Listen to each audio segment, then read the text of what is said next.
Hi friends, আমি Shastri cookbook থেকে আপনাদের স্বাগত জানাই। তো অনেক দিন ধরে রুই, কাতল, মাগুর মাছ রান্না হচ্ছে। তো আজ রান্না করব চিংড়ি মাছের মালাইকারি। তো চলো কীভাবে রান্নাটা করি। প্রথমে আমি চিংড়ি মাছটি কেটে নেব। তো চিংড়ি মাছটাকে কাটার জন্য আমি এখানে কেচি নিয়েছি। চিংড়ি মাছটাকে কাটার জন্য প্রথমে আমি তার উপরের যে শক্ত অংশটা এটাকে আমি কেটে দিব। এখন আমি তার সাইডের ছোট ছোট পাগুলিও আমি কেটে নিয়েছি। মাছের যে হাড় নিচের অংশটা ওটাকে আমি কেটে তার মধ্যে থেকে দেখুন এই যে একটি কালো যেখানে মাছের খাবার দাবার জমা হয়ে থাকে, এই যে দেখুন। মাছের লেজটাও আমি কাটবো না, সুন্দরের জন্য আমি রেখে দেব। তো আমার চিংড়ি মাছটা কাটা হয়ে গেছে। তো মাছের আমি সবটা কাটবো না, এতটুকু কেটে নিয়েছি যাতে এর মধ্যে দিয়ে মশলা মাছটার ভিতরে ঢুকে যেতে পারে। তো মাছ আমার কাটা হয়ে গেছে।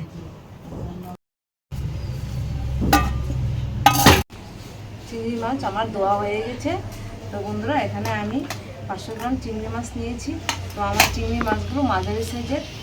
তো এখানে আমি আজকে রান্নাটা করব একদম সম্পূর্ণ আপনার নারকেল ছাড়া, শুধুমাত্র গরুর দুধ দিয়ে রান্নাটা করব। তো গরুর দুধ দিয়ে যে রান্নাটা করা যায় সেটা আমি আজকে আপনাদের এই ভিডিওর মাধ্যমে দেখাবো। তো আপনারা এখানে সবটা ভিডিওগুলো আমার দেখুন, আর যারা যারা আমার চ্যানেলে নতুন তারা আমার চ্যানেলটাকে সাবস্ক্রাইব করে দেবেন। তো রান্নাটা করার জন্য প্রথমে আমি এটার মধ্যে মশলাগুলো দিয়ে দেবো। যদি গরুর দুধ না থাকে তাহলে আপনারা প্যাকেট জাতীয় যে নারকেলের গরুর দুধ পাওয়া যায় সেটা দিয়েও আপনারা রান্নাটা করতে পারবেন।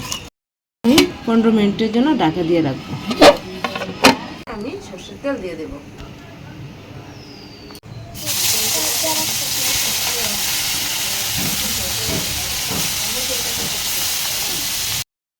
আমি বেশি সময় নিয়ে ভাজবো না, অল্প সময় নিয়ে ভাজবো।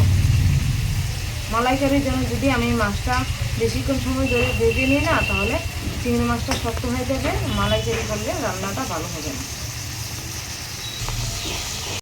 আমার ভাজা হয়ে গেছে, এখন আমি নামিয়ে নেব।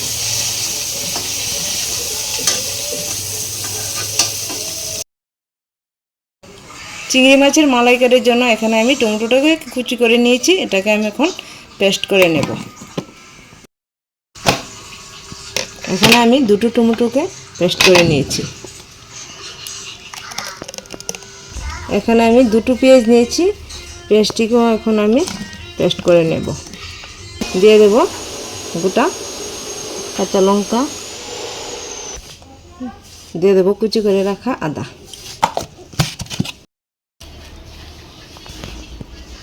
পেস্টটা আমার হয়ে গেছে, এখন আমি বাটির মধ্যে নামিয়ে নিয়েছি। আমি এখানে শালিমারের মাস্টার্ড অয়েল তেল নিয়েছি, যা স্বাদে গন্ধে অতুলনীয়। আপনারা চাইলে আপনারা ব্যবহার করতে পারেন। এর জন্য আমি কড়াইতে সরষের তেল দিয়ে দেব। আমি এখানে গোটা দারচিনি এবং এলাচ নিয়েছি। এবং আদা, কাঁচামরিচ, পেঁয়াজ একসঙ্গে পেস্ট করে এখন আমি কড়াইয়ের মধ্যে দিয়ে দেব। এটাকে আমি এখন লাল লাল করে ভেজে নেব। দিয়ে দেব রসুন বাটা,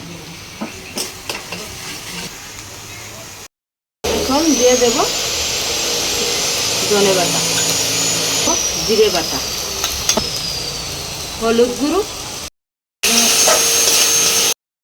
পেস্টের সাথে যেহেতু আমি কাঁচামরিচ দিয়ে দিয়েছি, তো এখন কালারের জন্য এখানে আমি কাশ্মীরি লঙ্কা গুঁড়ো নিয়েছি 1 টেবিল চামচ।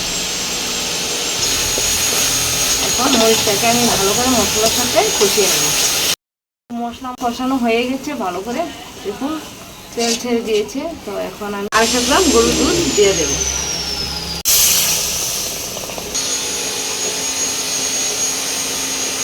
মশলার সাথে আমি দুধটাকে ভালো করে মিশিয়ে নেব। ফুটে উঠেছে, এখন দিয়ে দেব লবণ। ভেজে রাখা সব চিংড়ি মাছগুলো আমি দিয়ে দেব।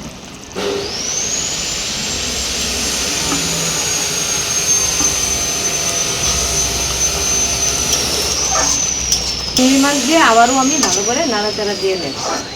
ঢাকা দিয়ে দেব 5 মিনিটের জন্য।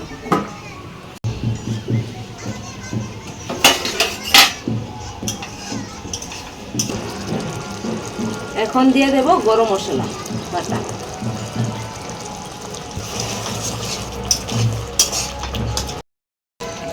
আবারও আমি ঢাকা দিয়ে দেব অল্প সময়ের জন্য। তো দেখুন আমার চিংড়ি মাছের মালাইকারি থেকে কীরকম ভাবে তেল বেরিয়ে গেছে।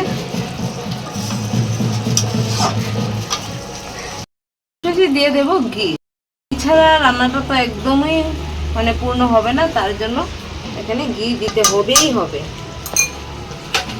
দেওয়া হয়ে গেছে, এখন আবারও অল্প নাড়াচাড়া দিয়ে আমি এটাকে ঢাকা দিয়ে দেব। ঢাকা দিয়ে দেব মিডিয়াম টু লো ফ্লেমে। 2 মিনিট রান্না করলেই হয়ে যাবে আজকে আমার চিংড়ি মাছের মালাইকারি।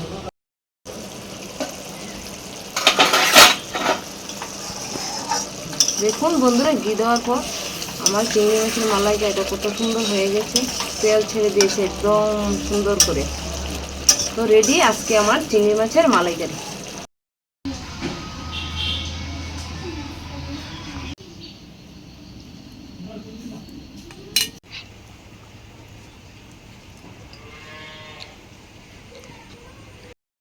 দুপুরবেলা গরম ভাতের সাথে এই যে চিংড়ি মাছের মালাইকারি খেতে যে কত ভালো লাগছে, মানে কি বলবো বন্ধুরা। অবশ্যই আপনারা বাড়িতে রান্নাটা ট্রাই করবেন এবং খাবেন। তো যারা আমার ভিডিওটি ফেসবুকের পেজ থেকে দেখছেন তারা ফেসবুকের পেজটাকে ফলো করে দেবেন।